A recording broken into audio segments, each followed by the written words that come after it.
Good morning, good afternoon, good evening, good night, depending on where you are in the world. This is Gloria White, and I'm coming to you from Utah, USA.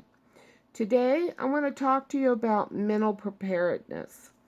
And I'd like to speak to all of the preppers out there in the YouTube community. Um, it's one thing to have physical supplies and to be prepared to provide yourself with food, water, shelter, how to start a fire, how to purify water, how to provide medical care. Those are all, you know, good skills to have and good supplies to have. And then, but then there's the mental part of surviving. Like, how are you mentally prepared? Are you going to just bounce right up and start doing what things you think need to be done? Do you have a plan in your mind how you're going to accomplish things? Have you assessed your situation? Have you thought through all the scenarios in your mind of things that could occur and how you would respond and how you would teach your family how to respond? I mean, people have earthquake plans and they have, to where to meet up after an event or how to have an out of the state contact person. These are all good things.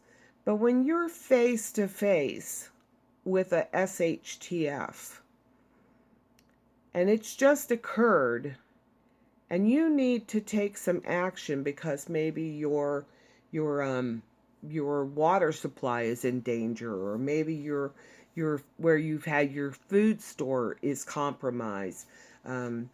Maybe it all of a sudden is so cold that you're needing to get a heat going, a fire going, or it's in the middle of a storm and you have to provide shelter.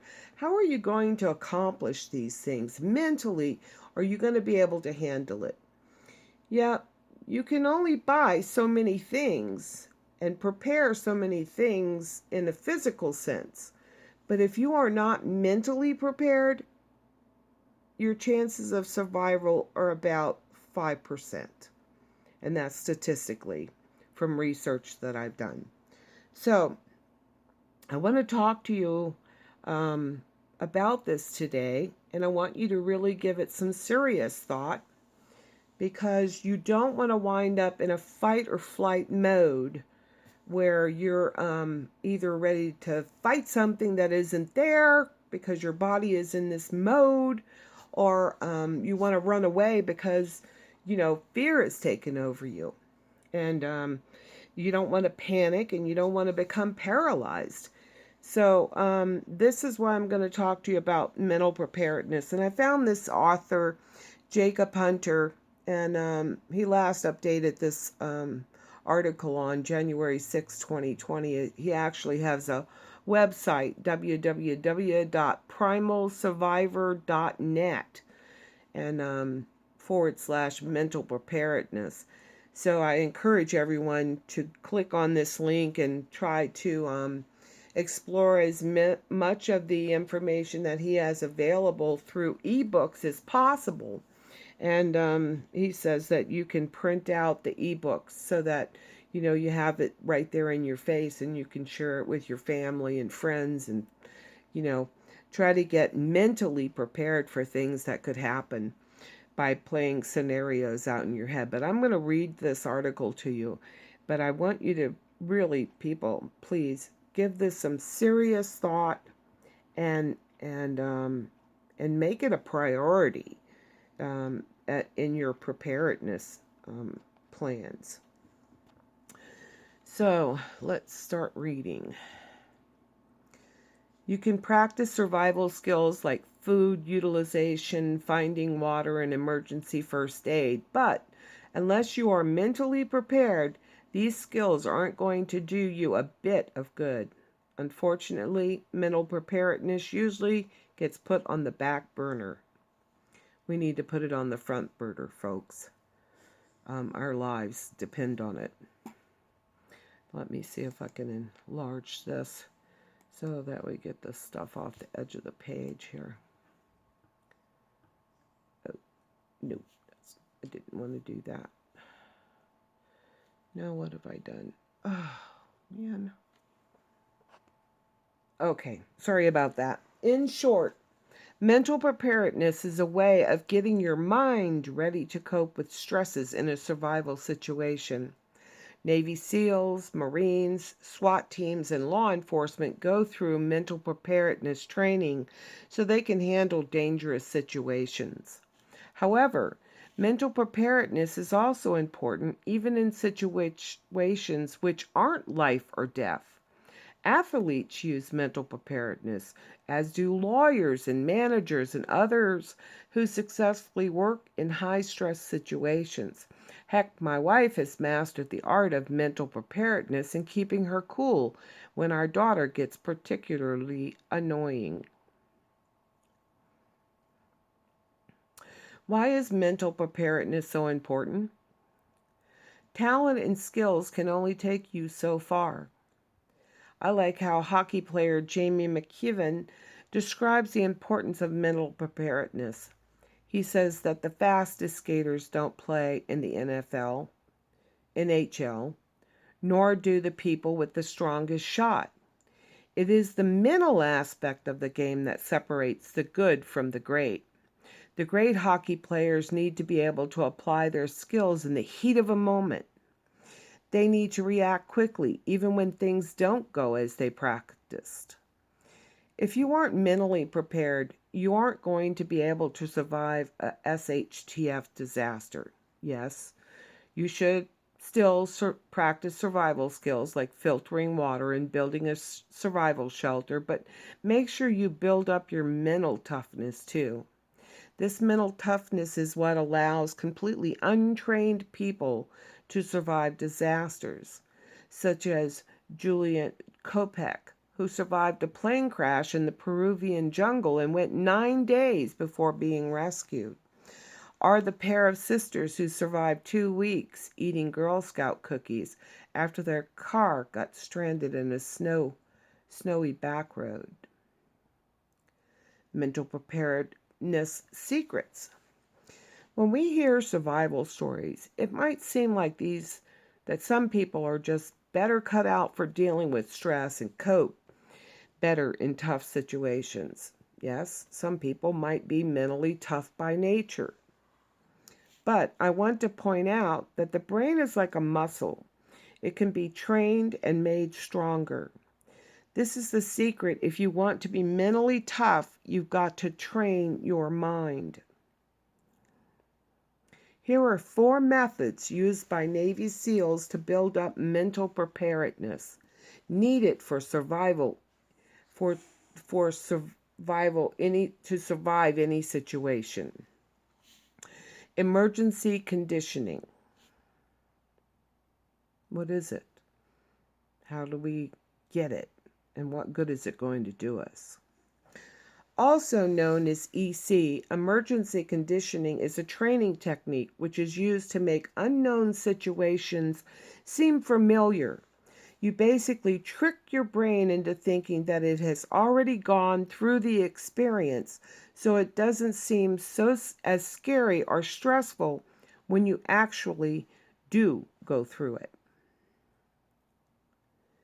Here is an example of how EC, or emergency conditioning, works.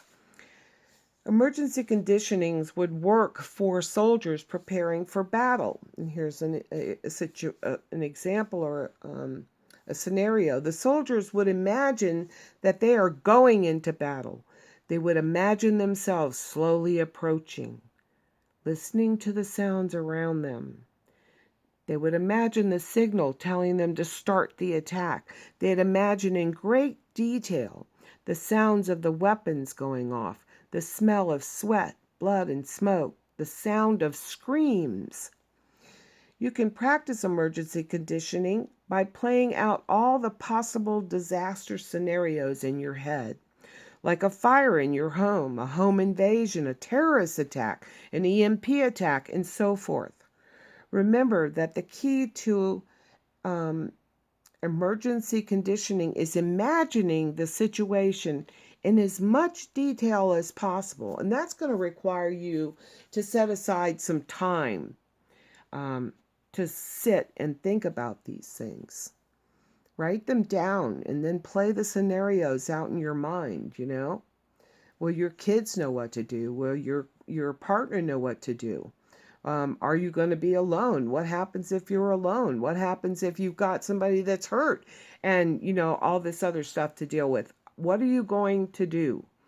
Play it out in your brain. It makes your unconscious mind aware so that when you have an emergency, you're not just working through your conscious mind, which can only attack one thing at a time. You need your unconscious mind trained. And that's what working through these scenarios is going to do. It's going to condition your unconscious mind to kick in. And because you work through these scenarios mentally in your mind, it prepares you to react in a spontaneous manner without going into fight or flight. Set goals. When I first started working out again and wasn't exactly in the best shape, I had a goal to run a marathon.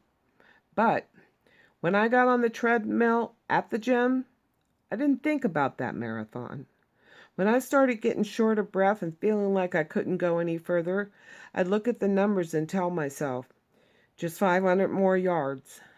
Once I'd reached those 500 yards, I'd set a new goal for myself, like more distance or another 10 minutes. While your main goal may simply be to survive a disaster situation, you've got to break it up into smaller short-term goals. For example, you might give yourself the goal of making a shelter or finding water. These smaller goals help keep you focused.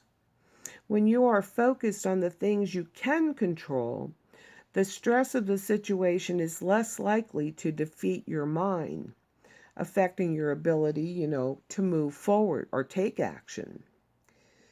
It's important to think positive. You know that little kid's book, The Little Engine That Could? The engine keeps telling himself, I think I can. I think I can. Guess what? He could. It may be a children's book, but we could all take a lesson from it in mental preparedness. Navy SEALs use this type of positive thinking to get them through training. Now, here we go from a little kid's book with I think I can, to Navy SEALs are actually using this type of positive thinking to get them through training. That must be some pretty powerful stuff, right? So it would be worth looking into, right? They remind themselves that many other trainees have passed the course, and since they are physically fit, they should be able to pass easily. Another example of positive thinking is tightrope walkers. They practice tightrope walking at low heights. Then, when they are up in the air, they remind themselves that they've already done this a zillion times before. The only difference is the height. This is where your survival skill set training can really boost your mental preparedness. If you practice survival skills, you will be able to put yourself in a positive mindset by reminding yourself that it is a crappy situation, but I am prepared for it. Arousal control. Arousal control training is something which is commonly used by professional athletes, but it is also part of the mental preparedness training that Navy SEALs get.